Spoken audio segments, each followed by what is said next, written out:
Oh, sorry.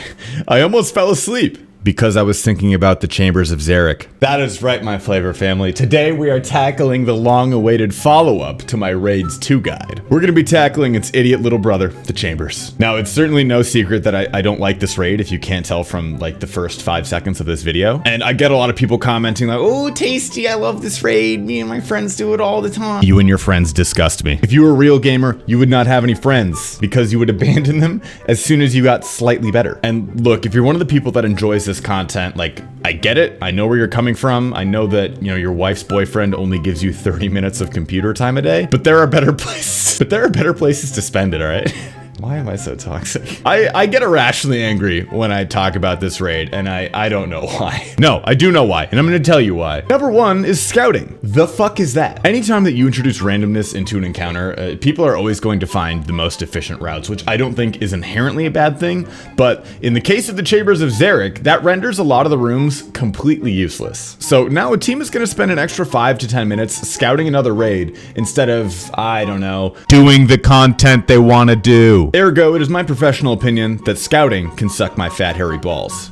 777 7777 77 77777 7777. Number 2, skilling. In my PVM, me want hit big boss, big number, big GP. No farm, no thief, ooga booga. Okay, so we've established this raid is boring, but there is hope yet, guys, because you know what's not boring is winning. And guys, Papa Tasty can help with that. Welcome to my guide. Don't even think for a second, nigga, you might need a moment. You were only given one shot like a buzzer beater, but you stoned it. Brick house, brick house, brick house, brick house. 11 bricks at the studio. All right, so there's a lot to go over here, so I'm not gonna waste much time. First and foremost, how do you get to this place? Well, the easiest is to use the Xeric's Talisman teleport, but you actually need to unlock that with a tablet that you get from raids, so it's probably kind of a moot point if you haven't been there yet. Next, you can teleport to Xeric's Lookout here, and then run southwest to the mountain guide, and he'll take you up, he'll quick travel you. Moot point again if you haven't done it yet. If you have not been to Chambers of Xeric ever, you actually have to walk this long ass route. So if you're in that situation right now, I would recommend just giving up. Now onto the meat and potatoes, guys, the stats. Luckily, this raid is completely free, freer than a free sample at Costco. So you're gonna need to go around probably base 85s is my recommendation here. Now obviously the higher the better, but you can get away with lower stats if you're experienced. And unfortunately, this raid does involve skilling. So you're gonna have to have like a high thieving level would help. 78 herb lore is nice, but let's be real, you're gonna go AFK as soon as prep starts, so wouldn't worry about it.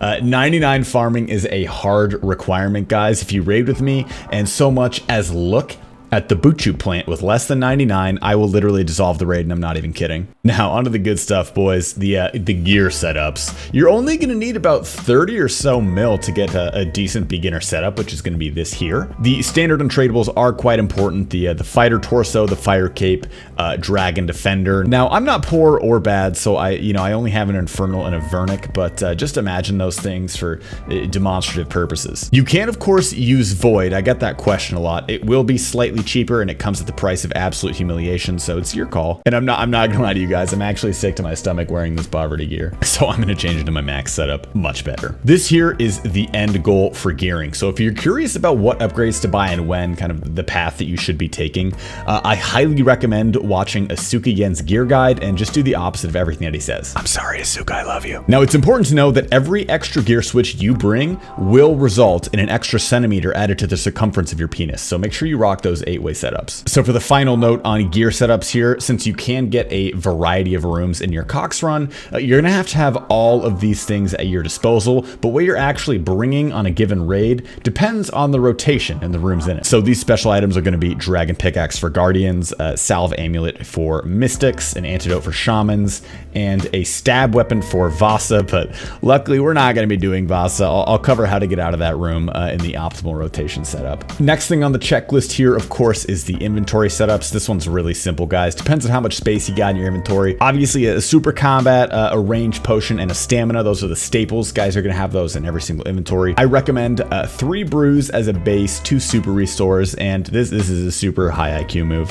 A Sandfuse serum. That actually counts as a prayer potion and an antidote if you have shamans. I actually bring one pretty much every time, just so I don't have to worry about it. And also, I'm not poor. Now, I bet there's one item you guys are focused on right now, and that is correct, everybody. Purple sweets. These are a hard requirement. Now, of course, you're dog shit, so you're not gonna be able to use these correctly, but that is not the point. The point is to let other people know that you brought in purple sweets. You need to say things like sweet up in between every room, because that establishes that you brought purple sweets because you're good, and that they did not bring purple sweets because they're low tier garbage. It's a good power move, definitely worth the inventory spot. Finally, before we hop into the raid itself, guys, we need to understand the rooms that we are doing. So there are about a gazillion rooms or something like that, I'm not sure, but remember these 2 rules. Rule number 1, you want tightrope. You're not going to do a single raid if it doesn't have tightrope. And rule number 2 here, under no circumstances will you do a room that starts with V. Vasa, Vespula, Vanguards. Avoid these rooms about as hard as you avoid losing your virginity, guys. I call it the rule of V's. Now, if someone scouts a raid with one of these rooms, or really any room that you don't like, tell them it is a shit scout and then proceed to type idiot your actual dog water into the clan chat over and over, and that should solve the problem. Now, the J mods have given us some grace by allowing us to pick shorter raids of 5 to 6 rooms, so you're gonna want to do this every time. The math equals out, boys. It's just less chambers that you have to do. It's pretty simple. Now, when you're in the rooms themselves, guys, it's really not that important. They're all quite easy. You just pray the right thing and click the boss. I do have some good tips and tricks that you can apply to the raid, though. My personal favorite being, if you see one of your teammates make even a minor mistake, whatever it might be, maybe they mess up a switch, or even if they just don't have max gear, you need to type this exactly. If you did that in Theater of Blood, you'd be dead. This accomplishes a number of things. Now, the first one being that you're letting them know that they are not good enough to do Theater of Blood. How do you know this? Well, it's because you are good enough to do Theater of Blood. So it's really just a quick way to place yourself above them. It's pretty much tick perfect. Past that, you're gonna wanna make sure that you're running ahead of everyone else and starting the next room so you get more points. And you guys might not expect this, but I actually advise against actively killing your teammates, because that can actually lessen your chance of getting a drop. Guys, these drops are worthless enough already. Now, of course, you're gonna log out immediately upon getting anything in your name. That's kind of a given. And you might say, like, Tasty, that's a shitty thing to do, but guys, look at it this way. That guy that you were gonna split with, who's raiding in full void and a fury, but somehow has 5,000 KC, where do you think that money's going? You are actively preventing real world trade, and that makes you a hero. Now, the final note, guys, before Ulm, is prep. So prep is when you make all of your potions, you get all your secondaries, you do all your farming. You're not going to do this. Just say you're going P and then watch TikTok until your team finishes. So you guys can probably make it to Ulm without a death, but Ulm is a whole other beast, right? If for some reason you are watching this for real advice, I will do my best to explain the mechanics. The Ulm fight has 4 phases. Now, it can have more if you go in with large groups, but if you're learning in large groups, you're an idiot. Anyway, the first 3 phases are going to be what's called hand phases, and the 4th and final phase is the head phase. Head phase is really straightforward, so we're gonna be focusing most of our time on the hand phases. Ulm has 2 hands, who would have fucking guessed? His left hand is the melee hand, and if you're facing him, that's gonna be the right side, guys, because that's how directions work. And his right hand, your left, is the mage hand. Now, you're gonna be sitting on the melee hand and demand the rest of the team sets it mage, and it's totally okay if you don't know what that means, because that's actually everyone else's problem at this point. So obviously you're going to be meleeing the melee hand, as the name would imply, and your teammates are going to be maging the mage hand. Ulm, of course, has several special attacks in this phase. He cycles through the crystals, which guess what, just don't stand on him, the lightning, which guess what, just don't get hit by it, and portals. Now, when you get portals, you're going to run to Ulm's thumb and call whoever you're paired up with a shitter if they don't come to meet you. Those attacks will happen every single hand phase unless you skip them, which we're not going to get into because this isn't a real guide. On top of that, there are also phase-specific attacks. So each hand phase will have a randomly assigned special phase. There's crystal, which does crystal shit.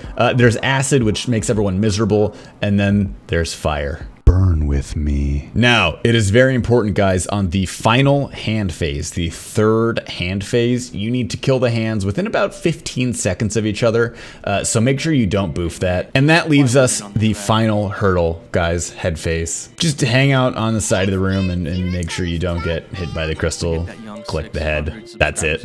Now, if you have followed these instructions, congratulations, you have absolutely dominated this encounter. And you get to now gaze upon the glorious light of the chest.